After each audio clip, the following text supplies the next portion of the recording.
I'm your father, Don.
No, it's really me, not Don's father. Thank God.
Hello, Earthlings. No, I'm not Don's father. Hi, guys. Just a minute. Oh, you might be wondering. This contraption on my head is a Cristal 2 welding helmet. Now, this one has got the air system on it, and frankly I was kind of worried about it because it looked like it was hard to get into. They got this little dangly flap right here. You just pull that out, pull the hood down, and you're encased. See how it goes around your ears and stuff up here? I like it. Stick around, I'll show you all my other hoods. Well, not all of them.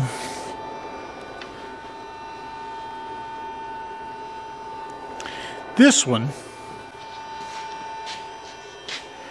I've been waiting to try out. Little thing like a heart attack got in the way.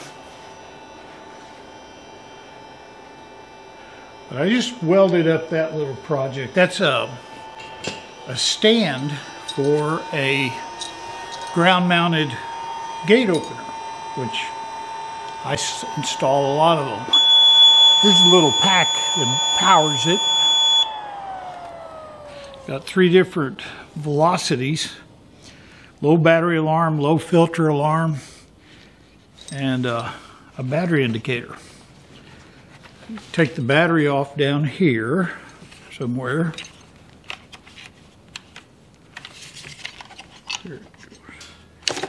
Slide. You're not watching. It's down there on the bottom. This is the battery pack. It's got a little plug, wall wart charger. Good God. Oh, must have hit the wrong button.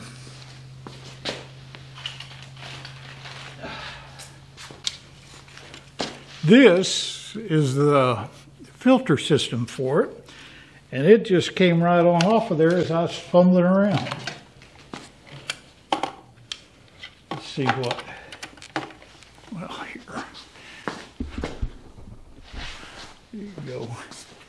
Here's the filter system. It goes in like that, clips on. That makes up half of the catch assembly for this. It's got like a dovetail on the bottom. I would say it slides in like this. They say you get 10 hours out of this. We will see. This, I got too much junk in my way. Getting better. My heart attack kind of slowed me down a little bit, but the other day I installed 3 of these so I can still dig a post hole.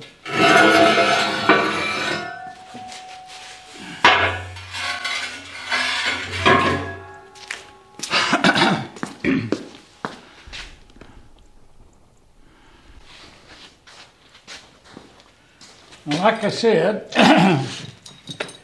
this is the Cristal 2 helmet.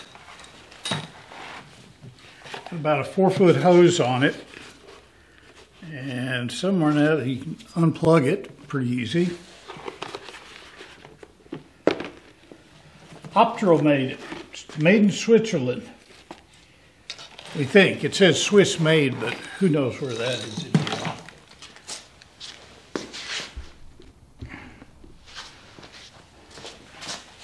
This came about because all these years I've been breathing welding, smoke, and grinding dust and everything. And I've always wanted an arm or a in-place hood. I had an in-place hood at my other shop, but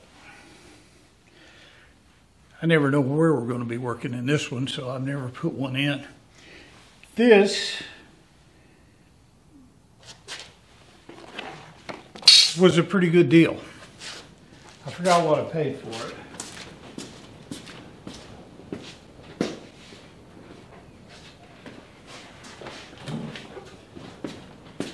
I got all kinds of helmets around here that I like and dislike, and oh, before we get started too far, that is not a mold. It's a scab. It's been there quite a while because I had another welding helmet on my trailer that the sweatband fell off. I grabbed the helmet in a hurry and stuck it on, and it went down too far and it skinned off that little area there. And ever since then, the barbers hit it. It falls off at night. It's just taken a long time to heal.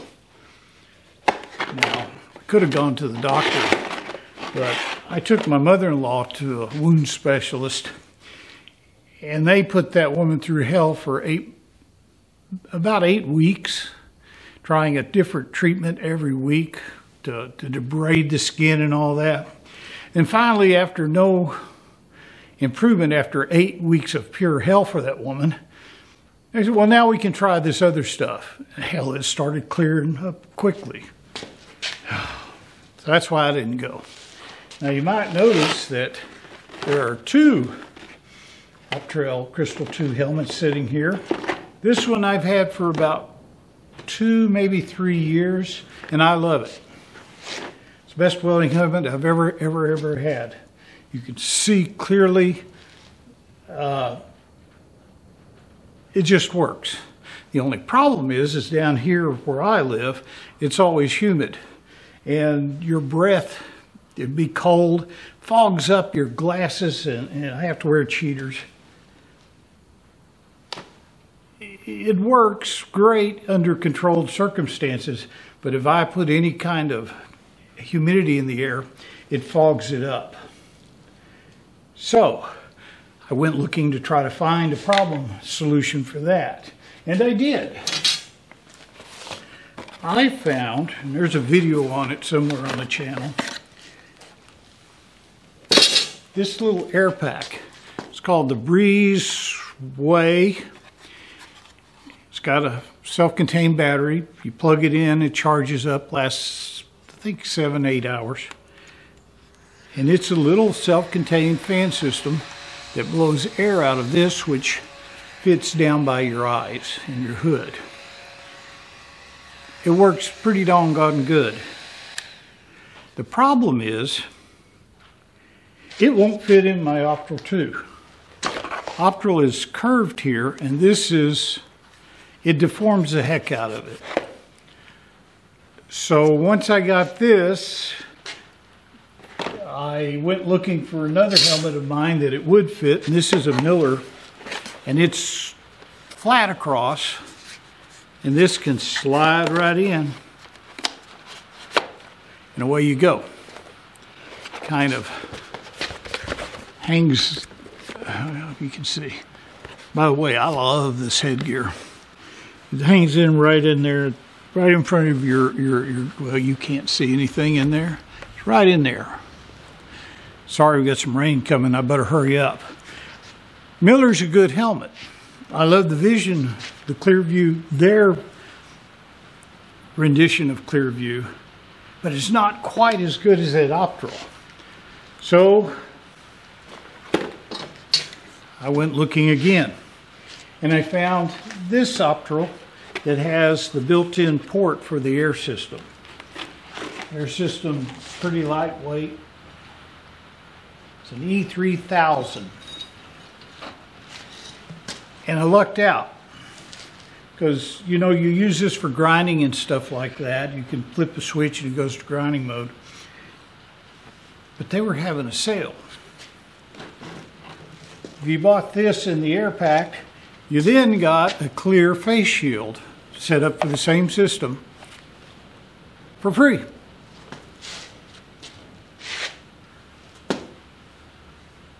Even Don would approve of that for free.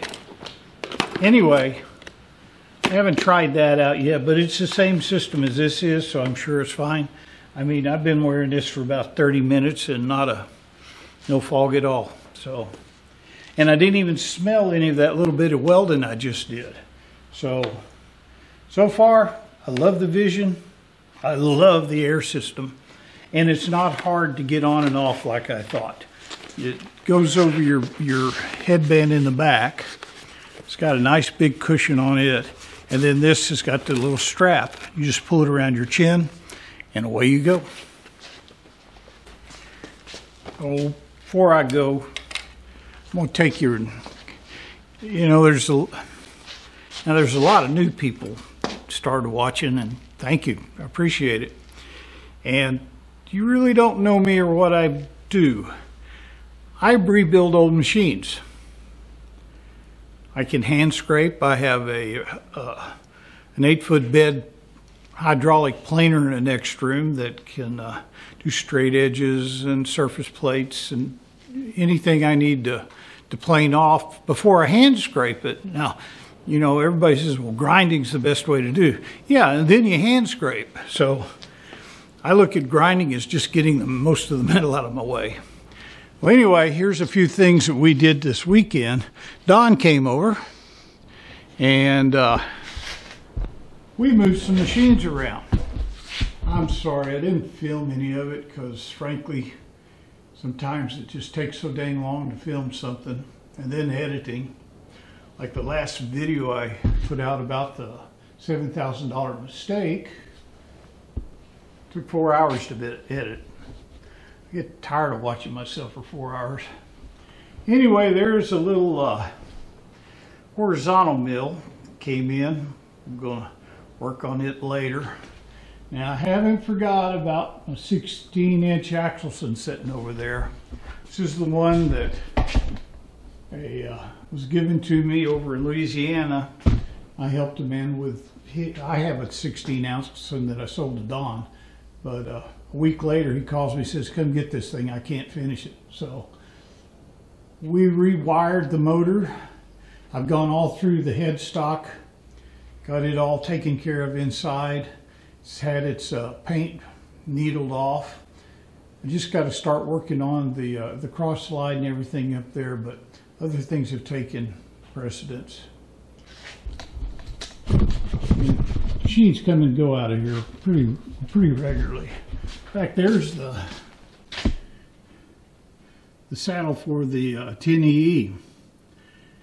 There's a conundrum about that. I don't know what to think, but we'll get to that in another video.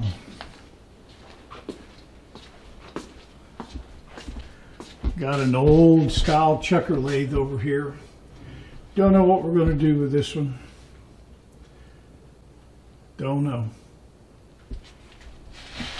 This is my dirty part of the shop. This is where all the welding and fabrication goes on for, you know, jobs that I don't film. Mezzanine's up there. We're putting in a gantry crane for up there. Here's its electric trolley hoist. It's going up there, big chain hoist. Sandblasters up there, metal storage, part storage. Don and I picked this up off the trailer. This is a new arrival. It came from Arkansas. It's a Brown and Sharp #1. Don't know if it runs, but we're going to be working on it. Back in the back, I shoehorned in a C-frame wood saw. And then farther back, is a really nice Superior Machine Tool Company Camelback. And it has a design that I haven't run across all the ones I've seen. Instead of having the back gear inside that cone pulley up there, it's all shifted out here.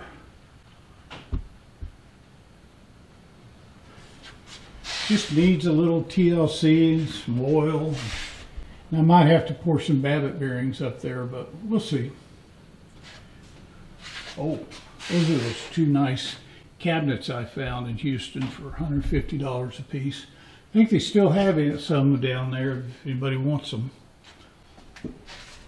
What else we got laying around out here? That's the door to the climate control shop. It's the Rockwell planer sitting right there that people gripe at me for putting precision spindles on. Folks, I'm not an idiot. I can even replane that table if I wanted to. I don't put things on there to ding them. Back there's my 4-foot hydraulic press, Quincy air compressor. That is a Swedish radial drill.